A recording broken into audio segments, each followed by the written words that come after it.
I think I didn't do anything wrong. Just made the room laugh. Isn't that what charm is for? But the moment he walked in, my husband's face changed, and suddenly the joke wasn't funny anymore. Now everyone's whispering, and I can't tell if they pity him or fear what comes next. Before we dive deeper into this story, I have one small request. Please subscribe, drop a like, comment, and hit that hype button to boost this channel so more people can discover these incredible stories. I'm Isolde Merin, and I swear I didn't mean to hurt anyone. It was supposed to be funny, a light moment, a harmless joke in front of friends. I've always believed laughter keeps things alive, that teasing shows confidence. But the second Evan walked in and the room went silent, my heart dropped. His face didn't twist in anger. It just emptied, like something inside him quietly broke. Everyone kept laughing for a few seconds, unsure if they should stop, and I forced a smile, pretending it was no big deal. I told myself he'd get over it, that men like him always do. I even posted a clip later, captioned it with a laughing emoji. People said it was iconic, brave, modern. I believed them because it was easier than believing I'd gone too far. What I didn't realize was that his silence wasn't forgiveness, it was gathering. Every quiet night, every note on his phone, every little meeting I ignored was him collecting proof. By the time I understood, the laughter had already become evidence. And now, when people say they saw it coming, I can't tell if they mean the joke or the ending. The night it started felt like nothing special. Just another Friday at the rooftop bar downtown, where my coworkers liked to pretend we were more successful than we actually were. The place had these fake ivy walls, string lights, and music that was always a little too loud for real conversation. Everyone had a drink in hand and a phone ready to record something worth posting. I wasn't planning on being that something, but I guess I always liked attention more than I'd admit. Troy was the one who started it. He'd just finished leading another one of those ridiculous team-building sessions at the college, and everyone was teasing him about how much energy he had. He leaned across the bar, gave me that easy grin, and said I should loosen up more. I told him I was plenty loose, thank you very much.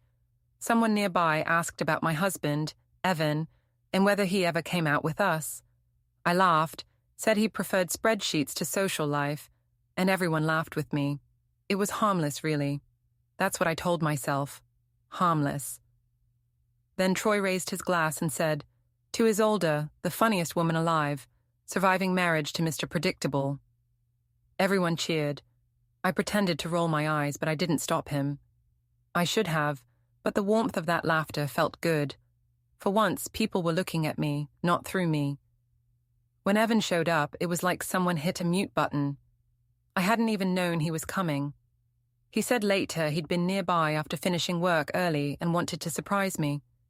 He stood at the entrance, still in his grey shirt and neat tie, holding a small paper bag from the bakery downstairs. My favourite muffins. He smiled, polite, as if he'd walked into a meeting instead of a party. I waved him over, acting like nothing was wrong. "Hey, look who decided to join the real world," I said, too loudly. Everyone turned. Some laughed again. Troy added, "The man himself, Mr. Predictable." The group chuckled, and I thought, fine, lean into it, make it a bit. I said something like, "You all know Evan. He organizes his socks by day of the week." People laughed harder. I felt that buzz of approval, the kind that fills your chest and drowns out guilt. Evan walked closer, smiled faintly, and said he'd just wanted to bring me something sweet. I kissed his cheek, tried to pull him into the group, but the tension was already there. Someone whispered, "Poor guy," just loud enough for me to hear. He heard it too. He stayed maybe 15 minutes, sipping sparkling water, listening quietly as I kept talking to cover the awkwardness. When he finally said he was heading home, I didn't follow him out. I just waved and said, "Try not to alphabetize the fridge while I'm gone." That got another laugh. He didn't answer, didn't even look back. I knew right then it had landed wrong, but pride's a stubborn thing. On the way home later, I posted a short video my coworker had taken. You could see me laughing, Troy beside me, the crowd clapping as Evan stood in the background. The caption I wrote: "Every marriage needs a little comedy." Within an hour, people were commenting, crying laugh emojis, claps, hearts. Someone wrote, "Queen energy." I smiled at that one. When I got home, the apartment was dark except for the glow from the guest room. I thought maybe he was reading, so I went straight to the bedroom, changed into pajamas, and waited. No sound. After 20 minutes, I peeked down the hall. The door was half shut, a line of light across the carpet. I heard the soft hum of the printer, then a click, like a folder closing. The next morning, I found 2 mugs on the counter, his rinse clean, mine half full and cold. He was already gone. His phone buzzed once before the screen went dark. The notification just said, "Meeting, personal downtown, 9:45. I told myself it was nothing. He was probably doing errands or meeting a client. But part of me knew he didn't usually write reminders for errands. At work, I showed Troy the video. He said it was hilarious, that I had great comedic timing. He asked if Evan was mad. I shrugged, said he'd get over it. He always did. I said that like it was a compliment, but it sounded cruel even to me. That evening, Evan came home right on time, like always. He set his keys down, poured himself a coffee even though it was late, and asked how my day went. His voice was calm, steady, almost too steady. I said fine, just work. He nodded, said he saw the video. My stomach tightened. I laughed it off, said it was just for fun. He said, "It looked like fun." I told him people online loved it, that it showed we had a playful marriage. He didn't argue. He just asked, "Do you think mocking is playful?" That word, mocking, made me defensive. I said he was being sensitive, that he always takes things too literally. He said, "You like when people laugh at me." I said, "No, I like when people laugh with me." He said, "They weren't laughing with you." I wanted him to get angry, to argue, to give me something to work with. But he didn't. He just sipped his coffee and said, "You should go ahead and enjoy your followers, Isolde. They're listening." That calm tone made me furious. I told him he sounded like a teacher lecturing a child. He said, "You sound like someone pretending she's still in high school." I told him I was just trying to have fun. He said, "Fun shouldn't leave bruises." We didn't speak the rest of the night. When I got into bed, he stayed in the hallway for a while. I heard his phone typing, then the soft click of the guest room door. The next day, my mother called. She'd seen the post. She said it showed confidence, that women shouldn't have to apologize for having personality. I told her Evan didn't see it that way. She said men his type never do, that I should stop letting him dim my shine.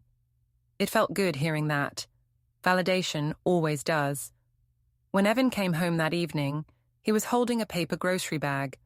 Inside were the muffins from the same bakery he'd brought that night at the bar. I joked, asking if he was trying to bribe me into deleting the video. He said, "No, just keeping habits consistent." I didn't know what that meant. I told him I might post a follow-up video to clear the air, maybe a husband reacts thing. He said, "If you want to make it a series, go ahead." His voice was flat, but his eyes were sharp. I laughed awkwardly, said he needed to lighten up. He said, "Light's fine. You just don't like when it shines on you." After dinner, he went into the guest room again.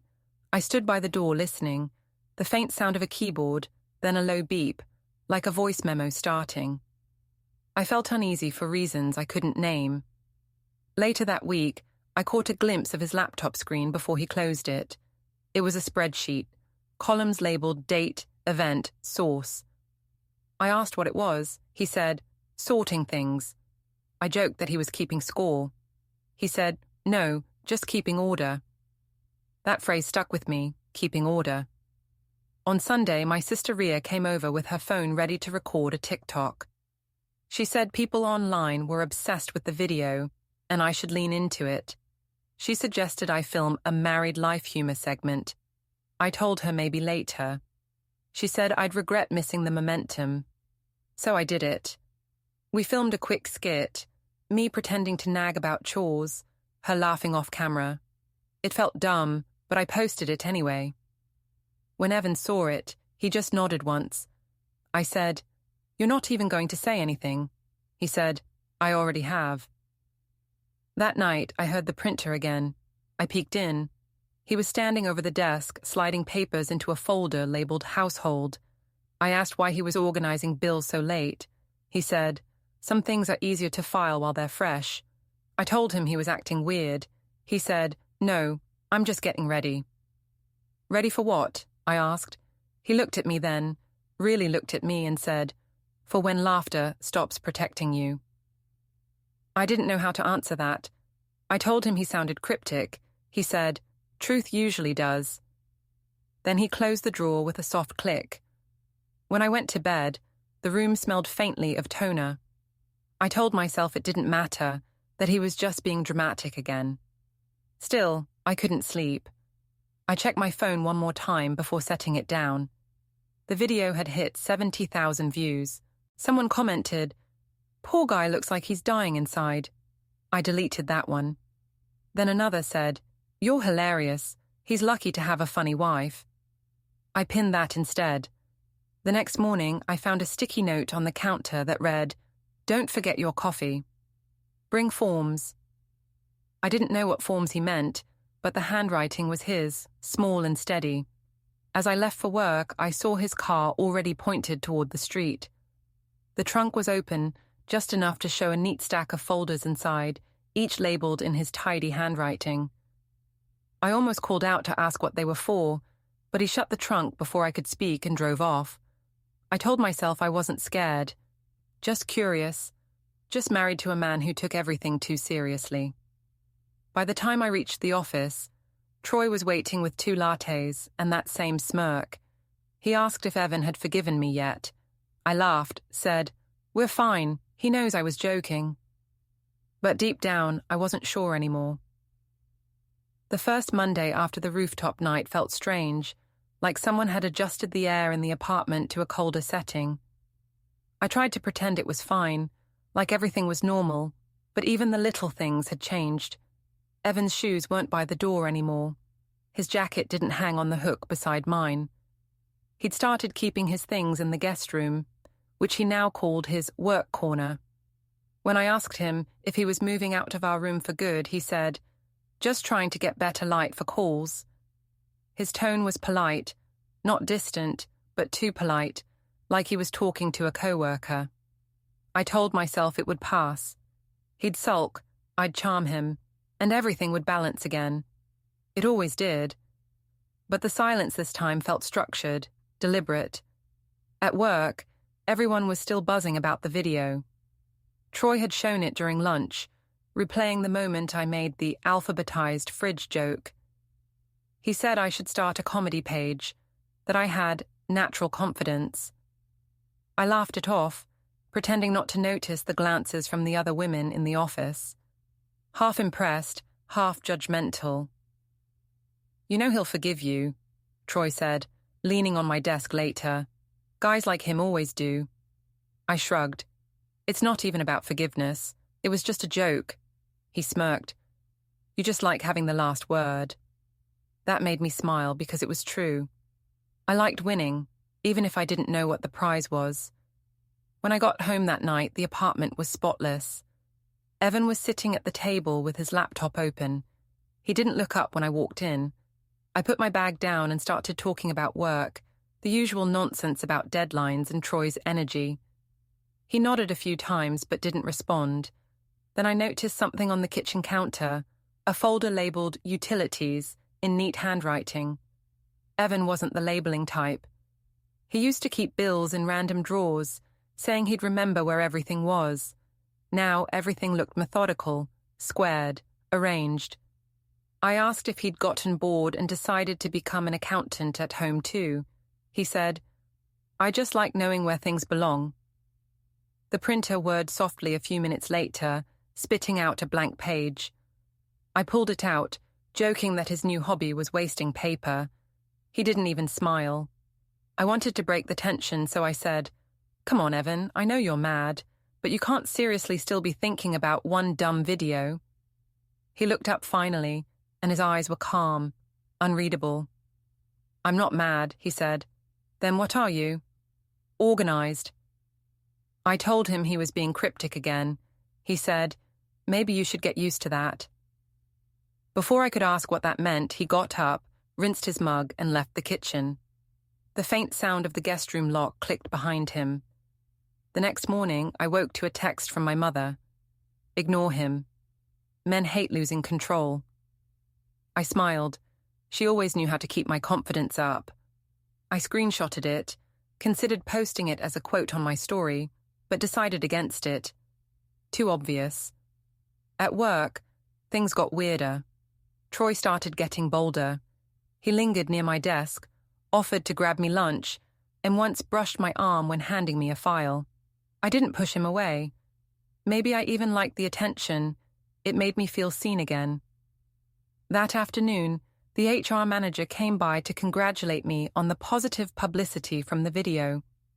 I pretended to act surprised, saying it wasn't planned. She laughed and said, "Well, it worked. You're the face of humor this week." When I came home, Evan was watching something on his laptop. The screen faced away from me. I leaned over his shoulder playfully, asking if it was another boring finance video. He closed it before I could see. "Don't be weird about it," I said. "You're not hiding anything, are you?" He said, "Nothing you'd find funny." The answer stung. I told him he was turning everything into a riddle, that he used to be fun once. He said, "I'm still fun. I just learned not to laugh at the wrong things." We sat in silence after that. The only sound was the soft ticking of the wall clock. I tried to lighten the mood by bringing up a weekend trip we'd talked about months ago. He said, "Maybe after things settle." "Settle?" I repeated. "You make it sound like we're in court." He looked up at me for the first time that evening. "Maybe we are." That shut me up. He went back to his laptop, typing quietly. Later that week, I met my sister, Ria, for dinner. She'd been following the comments online and said I should capitalize on the attention. "You're trending, Isolde. People love the confident wife thing," she said. I rolled my eyes. "It's not a brand, Ria. It's my life." She laughed. "Please, everyone's life is a brand now." We took a selfie together, and she posted it with the caption, "Strong women make people nervous." I didn't stop her. When I got home, Evan was already in bed, or pretending to be. The guest room door was closed, the faint glow of his computer lighting the crack beneath it. I listened again to the low hum of the printer, that same soft click of a folder shutting. The next morning, I saw something new on the fridge, a sticky note that said, "Bring forms." I asked, "What forms?" He said, "For the meeting." "What meeting?" "Personal." He didn't elaborate. At work that day, Troy brought me coffee and asked how the home drama was going. I laughed, said Evan was over it. Troy smirked. "You sure? Guys who go quiet are usually planning something." I told him Evan wasn't the planning type. That was my mistake. That weekend, Evan suggested inviting both our mothers for lunch, said it might be good to clear the air. I thought it was progress. I cooked, set the table, tried to make the atmosphere light. When everyone arrived, it started off pleasant. My mother complimented the food. Tanya commented on the new curtains. For a while, it almost felt normal. Then, as we sat with dessert, my mother joked, "I saw your video, darling. You were hilarious. Poor Evan didn't know what hit him." Tanya's fork froze mid-air. "You posted that?" she asked. I said, "It's not a big deal." Everyone laughed. Tanya turned to Evan. "And you were fine with that?" He said, "I was taking notes." Everyone laughed awkwardly, thinking it was a joke. He didn't laugh. I tried to smooth things over, said humor keeps marriage alive. Tanya said quietly, "Respect keeps it alive." That stung. I changed the subject, but the air stayed tense. After they left, I told Evan his mother was dramatic. He said, Maybe she just sees what I see. Which is what? A pattern. I told him he was sounding paranoid. He said, "Paranoia means imagining things. I don't have to imagine anymore." That made me snap. I told him he'd been cold and controlling for months, that he didn't like seeing me have attention. He didn't argue. He just said, "I liked seeing you respected." I rolled my eyes and went to the balcony. He followed, stopped in the doorway, and said, "Do you even remember the last time you made someone laugh without hurting them?" I didn't answer. He turned and walked away. When I came inside, the living room looked different again. The mail pile was gone. The printer tray was empty. On the desk sat a small USB drive labeled only by date. I picked it up, asked what it was. He said, "Just a backup." "For what?" "For when memory fails." I threw it back on the desk, told him he was creeping me out. He didn't flinch. That night, I lay awake listening to faint clicks from the guest room. Keyboard, drawer, lock, repeat. By morning, he'd left again before I woke up. Another note on the counter. Downtown 11:30. Follow-up. Follow-up to what? I texted him asking if he was seeing a therapist. No reply. At work, Troy teased me again about being married to a mystery man. I laughed, said Evan was just dramatic. He said, "If he's not careful, he'll lose you." The way he said it, soft, certain, made something in me flutter. That evening, Evan came home earlier than usual. He looked calm again, almost peaceful. I told him I was sorry for snapping, that maybe I shouldn't have joked so much. He said, "You can't unring a bell." I told him he was being poetic. He said, "No, just practical." When I went to bed, he was sitting at the dining table, phone in hand, typing. I watched him from the doorway. "Evan, what are you even doing every night?" He looked up. "Just keeping records." "Of what?" He smiled faintly. "Of how things sound before they change." I didn't know what that meant, but I felt a chill. Later, I saw his wedding band on the counter beside his coffee mug. It glinted under the kitchen light, perfectly placed, like part of a display. I touched it once before leaving it there. The silence between us started to feel like a living thing. It followed me around the apartment, crept between our words, settled in the air like dust. Even the sound of his footsteps had changed, measured, deliberate, never hurried. One night, I caught myself standing in the hallway outside the guest room, just listening. The faint clatter of keys, the quiet whir of the printer, the shuffle of paper. It was the kind of sound you wouldn't notice unless you were waiting for it. I used to think he stayed up late watching videos or doing spreadsheets for work, but now it sounded like he was building something. At work, I pretended everything was fine. I laughed louder, told bolder jokes, made sure everyone knew I wasn't bothered.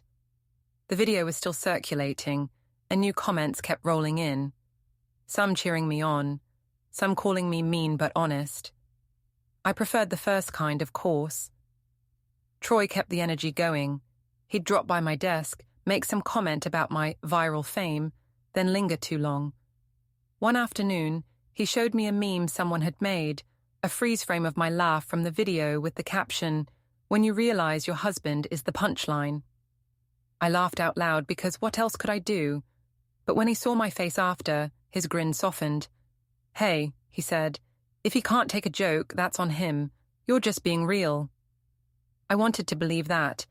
It was easier than admitting I might have crossed a line.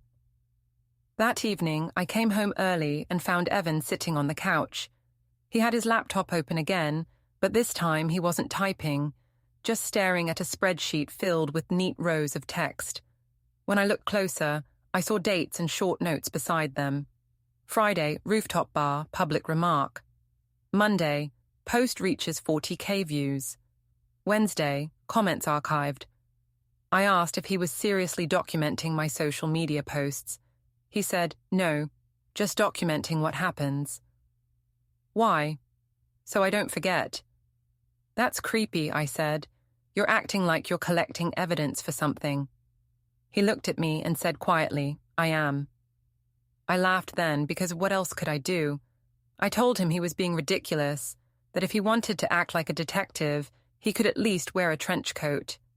He didn't smile. He closed the laptop and said, "People forget conversations. Screens don't."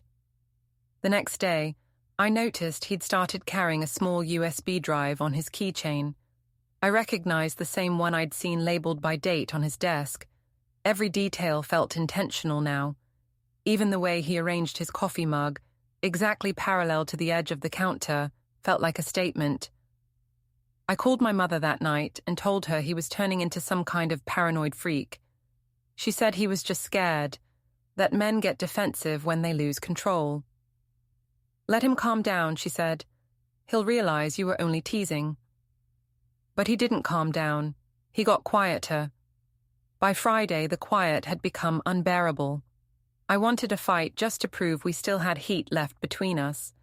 So when he walked in after work, I started in right away. I said, "You've barely looked at me all week.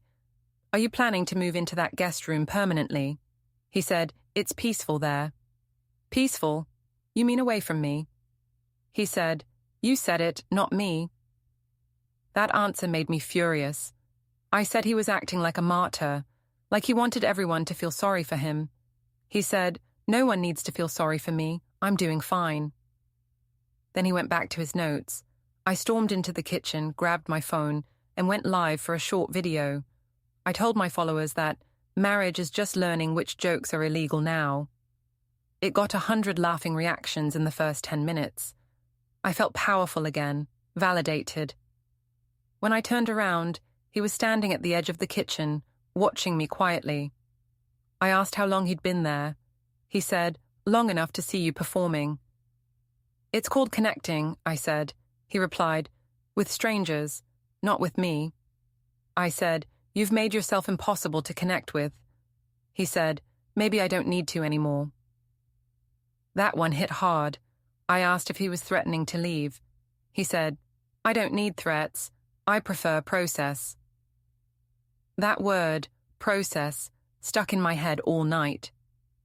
Later, I peeked into the guest room again. On his desk was another folder, this one labeled Household Archive A.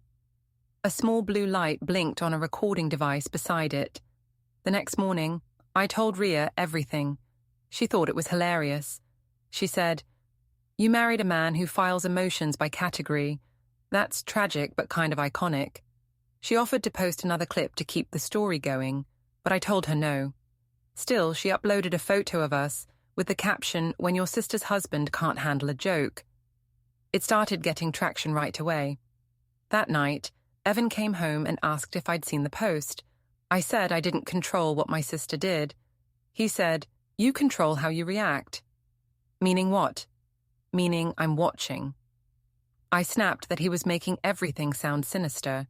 He said, "It's only sinister if it's true." I told him he was overanalyzing, that he should just talk to me like an adult. He said, "You only listen when you're being watched." That made me furious again. I said, "You think you're so righteous because you're quiet, but silence doesn't make you a saint. It just makes you boring." He didn't even flinch. "Maybe," he said, "but boring is safe." After he went to bed, I poured a glass of wine and scrolled through the comments on Ria's post. Someone had written, "If my wife said that about me, I'd divorce her." I laughed it off at first, but my hand started shaking. I deleted the app and sat there in the dark, telling myself I still had control. Around midnight, I heard the soft beep of his phone camera from the other room. Not a click, just that faint electronic sound when a recording starts. I walked in, pretending I needed something. He was sitting at the desk again, calm, composed, no sign of guilt. I asked what he was doing. He said, "Writing a list." "What list?" "Everything that's still mine." I asked what that meant, but he didn't answer. The next morning, I saw something new on the shared calendar on the fridge. Downtown 925, paper drop. I asked if he was doing delivery work now. He said, "Something like that." I rolled my eyes and told him he was being melodramatic. He said, "No, just organized." At work, I couldn't focus. Even Troy noticed. He asked if Evan and I were fighting again. I said, "He's keeping tabs on me." Troy laughed, said, "Sounds like someone's jealous." That's good. Jealous means he cares. But it didn't feel like caring. It felt like construction, brick by brick, something being built around me. That evening, I came home to find the guest room door wide open for once. On the desk, there was a neat stack of envelopes, each sealed.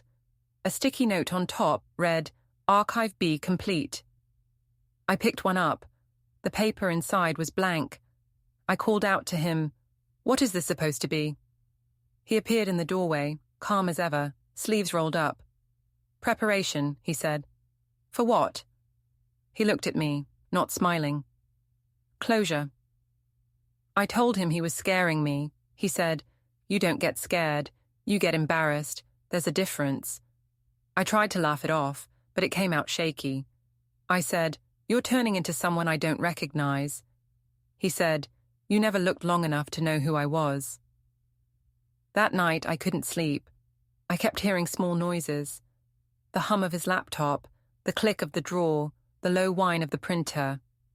When I finally drifted off, I dreamed of flashing cameras and muffled laughter that turned into typing sounds. In the morning, I found the guest blanket folded neatly back on the spare bed, but the printer was gone, just an empty space where it used to sit.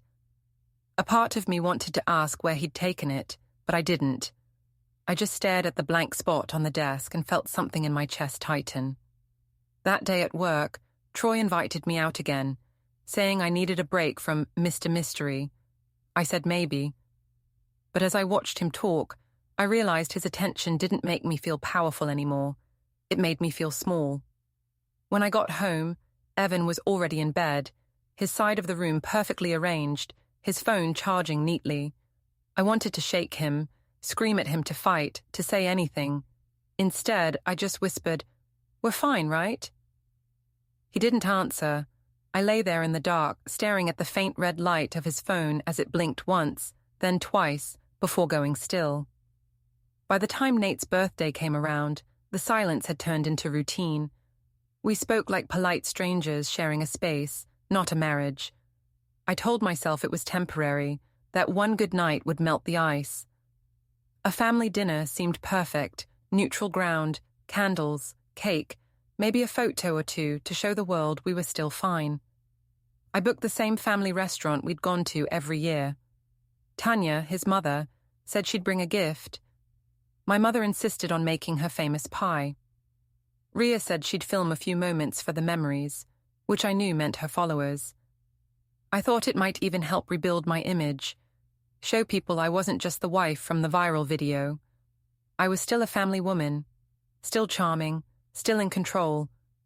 Evan didn't argue about the dinner. He just asked what time it started. His calmness unnerved me, but I took it as progress. He even bought Nate a new baseball glove, wrapped perfectly with a blue bow. I told him that was sweet. He said, "Details matter." The night of the dinner, everything looked normal on the surface. The restaurant was softly lit, families all around, the kind of place that made you lower your voice automatically. Ria had already started recording by the time we sat down. The food arrived, small talk started, work, school, weather. I leaned in to make a joke about Evan's new obsession with organizing. "You should see our place," I said lightly. "He labels drawers now. I half expect to find one marked wife, handle carefully." Everyone chuckled except him. Tanya's face stayed still. Ria laughed loudest, saying, "That's gold, I'm posting that." Evan's fork clinked against his plate. "Maybe you shouldn't," he said quietly. Ria grinned. "Come on, it's funny." He looked at her and said, "It's not funny when you're the object, not the audience." The table went silent for a moment. I tried to cover it with another joke. "He's dramatic tonight," I said, "probably hungry." Tanya finally spoke, her voice calm but sharp. "Isolde, you've made him the joke for long enough." I stared at her. "Excuse me." "You've had your fun online," she said. "Now, maybe it's time to stop performing." Ria whispered, "Wow," and lifted her phone slightly, ready to catch the tension. My mother muttered that everyone needed to relax. Evan didn't say a word. He just kept cutting his food neatly, slow and steady. I snapped then. "You all act like I've committed a crime. It was a few jokes, not betrayal. People need to stop taking everything so seriously." Tanya said, "Respect isn't seriousness. It's love with boundaries." I rolled my eyes. "You sound like a church poster." Evan put his fork down. "Maybe she just sounds like clarity." That tone, the calm, measured tone, was worse than shouting. It made me feel like I was the child at the table. I changed the subject to Nate's school project, forcing a smile. My son looked between us, confused, his small hands fidgeting with the napkin. He asked if we were mad at each other. I said, "No, sweetheart, we're just talking." But he didn't look convinced. When dessert came, my mother tried to lighten the mood with her pie. Ria kept snapping photos, and I could see the comments already forming in her head. And family vibes, unbothered. Evan excused himself after the cake was cut. He said he needed to make a quick call. I watched him walk out into the parking lot, standing under one of those dim streetlights, speaking quietly into his phone. He didn't look angry, just focused. Ria leaned over and said, "He's definitely planning something." I said, "He's just being dramatic." Tanya stood, placed a small envelope on the table beside Nate's gift, and said softly, "You'll understand soon enough." Then she kissed Nate on the forehead and left without another word. I told everyone she was overreacting, that she always takes Evan's side. My mother nodded, but she didn't look me in the eyes.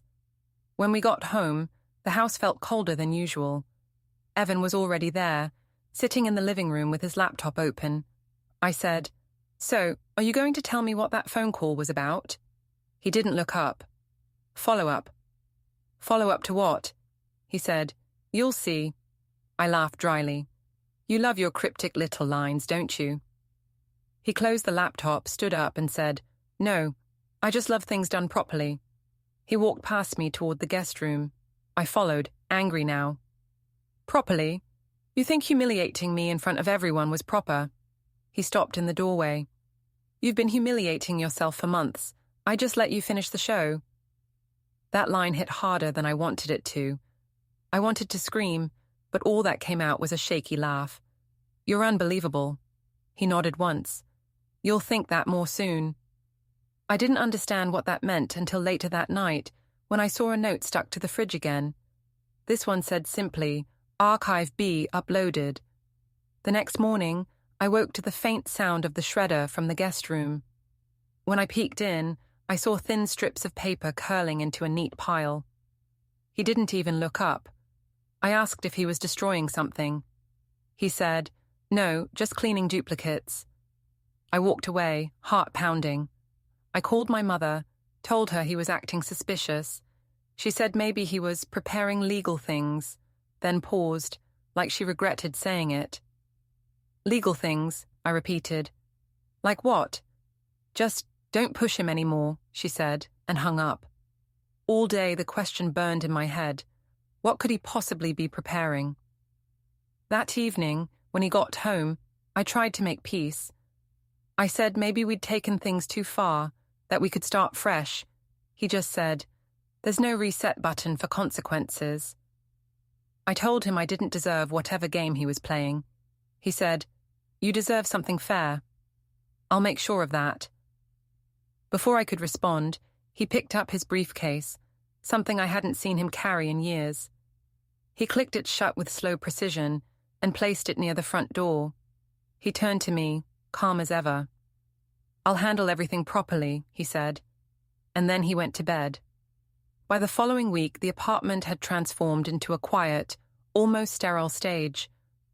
Every surface was straightened, each item deliberately placed.